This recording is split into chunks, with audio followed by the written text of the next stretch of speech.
Hey, Fordham, do you know what that building is? Any guesses? Secret headquarters of the faculty here? I have no idea. Is there someone buried in there? A bathroom? To detect earthquakes, does it do something with that? A seismograph place? It's an earthquake. Yeah, thing. seismograph. Seismograph. There we go. There's something there. That's right. It's Fordham University's very own seismic station, and Dr. Benjamin Crooker gave FNN a tour. Hi, I'm Benjamin Crooker. I am an associate professor in the physics department, director of the Fordham Seismic Station. I'm also an associate vice president in the office of the provost. Fordham has, as I said, a long history of seismic research. For many of those years, Father Lynch, who was a professor here in the physics department, ran the seismic station. He would report to the New York Times and the World anytime there was a large earthquake anywhere in the world. So let's go inside and I can show you some of the things that you're asking about. Okay? The seismometer itself is sitting on a concrete pillar that was poured all the way down to bedrock, which is about 20 feet down. This is a 1950s vintage seismograph. So explain it so you tell kids to jump. So when I have school kids come in to do a tour of the seismic station, I tell them, okay, we've got a seismometer, we've got a chart recorder, now let's make an earthquake. You want to create an earthquake, and of course they'd all say yes, and so I'd count to 3 and have them jump. And as you see, you can create a fairly nice little earthquake on the chart recorder there. So the waves from my jump, even though there's a sand channel there, the instrument easily picks it up.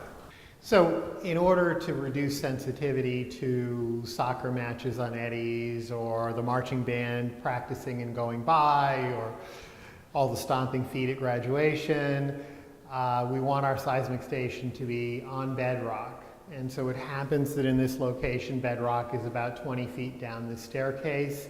And so there's a vault down there with concrete pillars like this one that the seismographs are actually sitting on to isolate them from environmental noise. Before heading 20 feet underground to check out the real seismograph, did anybody feel the earthquake in New York this past August? I was at home and I was actually getting a new phone. I was at the Verizon store and all the phones started to shake and everybody was freaking out in the store. We saw the cars outside moving. But I'm from California, so apparently we get a lot of earthquakes there and I never feel them. Then I looked up and I saw the television also shaking because it's up high. And then I said, is this an earthquake or this a bus passing our truck? I was actually sitting on Edwards Parade and I did not feel anything on the earthquake.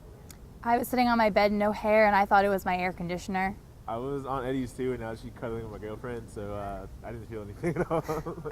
I happened to be in a meeting on the second floor of the administration building here on campus, and I certainly felt it. My wife said she had felt it, She said, it was a little tremble. My daughter and my son, they felt it. I was in Maryland, very close to the epicenter, and so I felt it. I was on Long Island, and I didn't feel it at all. I was at the mall eating a pretzel, and I did not feel it at all. So the stairs are fairly steep. Not bad for something built in 1935. These days you'd have to make everything accessible, but... And then we also try to keep the temperature stable down here. And of course, if you're below ground, the temperature stays pretty much the same all year round. So it would have been very different back in the day. Like I said, everything would be dark down here. I wouldn't be able to give this interview because it would mess up all the photographic paper.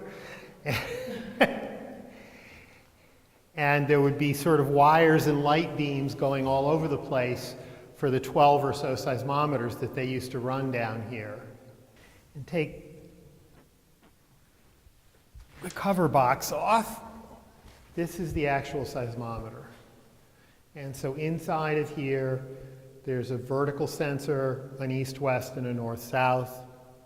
There's also the electronics to take the signal from the GPS, and all of that is then packaged up and shipped out over a wire over to the physics department, and from there over the internet to Lamont Doherty, and then eventually to Boulder, Colorado. So this is it. So the next time you feel a rumble under your feet, you can check online or stop at the seismic station for a reading. Niall Clark, FNN.